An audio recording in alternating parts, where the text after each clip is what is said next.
محمد رسول الله لا إله إلا الله علي ولي الله. Considering you are a priest, what made you get into studying and lecturing about Islam? It started really with Fatima, Lady Fatima. Father Christopher, thank you for joining us. It's a pleasure to have you on the Progeny podcast.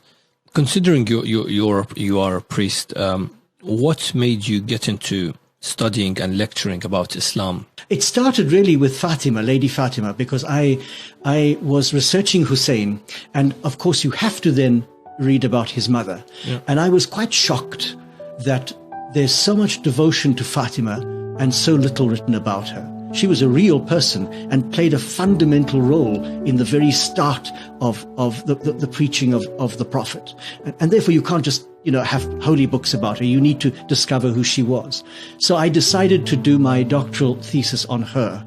And I produced what I hope still and think still was the first real biography of Lady Fatima. I mean, in a Western language, but based on the Arabic sources. And your second book is on? So the second book is really, in a sense, a bit of a joke, in that there was a group of us in Rome, professors.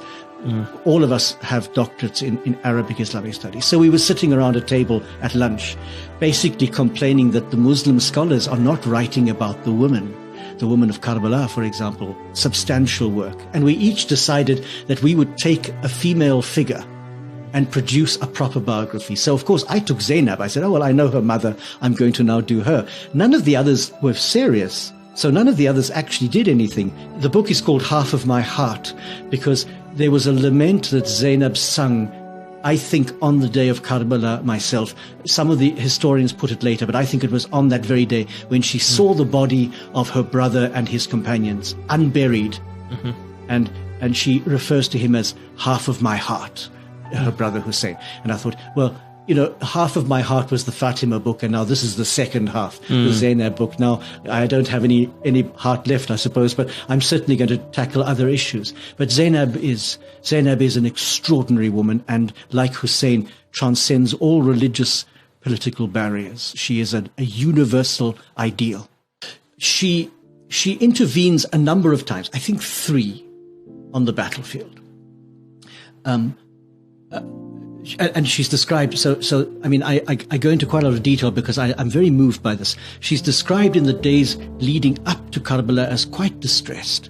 She hears the enemy army coming and she breaks down. She hears Al-Hussein making this lament about tomorrow so many will be dead, and she breaks down, saying that he's had a vision of his own grandfather saying, you are coming to us, and she breaks down. So she's quite frail and fragile on the eve of the battle. But on the day of the battle, there's a remarkable change, and even the Sunni authors record that she looked like the sun rising as she came out onto the battlefield. And 3 times she walks out of the women's tents right into the middle of the fighting, one to intervene when her nephew is killed. So Ali, the oldest of Hussein's sons, he's killed. A second time she comes out to chase after this little boy at Hussein's command, and she can't catch him. He's too fast for her because he wants to fight with his uncle. And a third time she comes out to challenge the men killing Al-Hussein. And it's this famous challenge where somebody as terrible as Umar bin Sa'd turns away and weeps because he's challenged by her and he knows that he's so.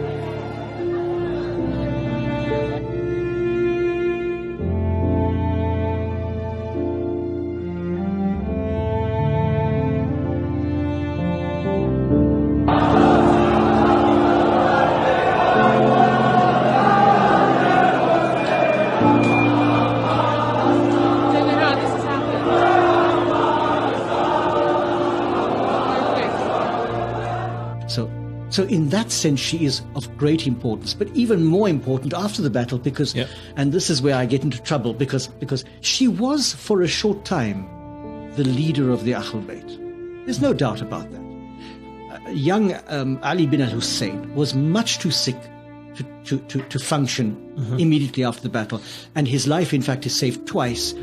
She saves his life later on in the court of when they're before Ziyad, but that's later on.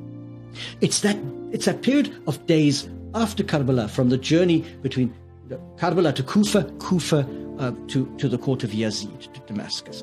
That period, however long it was, and it's difficult to know how long it was, when they were being interrogated and ill-treated, she was the pole around which everything revolved.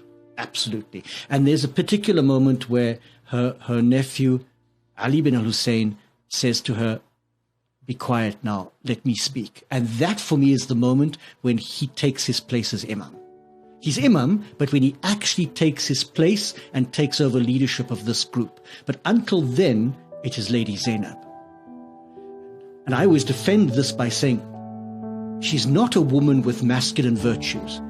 Bravery is not a masculine virtue, it's a human virtue. So we don't want to say she was as good as a man. That's a terrible thing for me.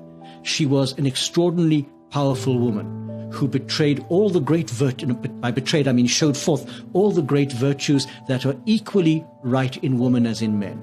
Bravery, courage, the ability to speak with great articulation against injustice. And in a sense, she functioned as the leader of the House of Islam. Now, I mean, of the Ahl Bayt. So I then said to some scholars, could she be said in a sense to have shared in the imamah? So I got into a bit of trouble there. Yeah. And I understand. Yeah, because that's because the imamah is something more than that. But she certainly possessed some of the qualities that are crucial to imamah. She did.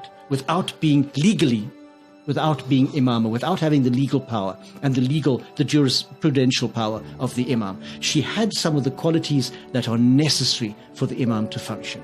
Of that I'm sure.